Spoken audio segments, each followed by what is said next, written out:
गरुडगमन तव चरणकमलमिह मनसि लसतु मम नित्यम्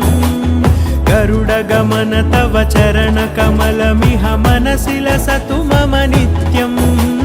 मनसि लसतु मम नित्यम् मम तापमपाकुरुदेव मम पापमपाकुरुदेव मम तापमपाकुरुदेव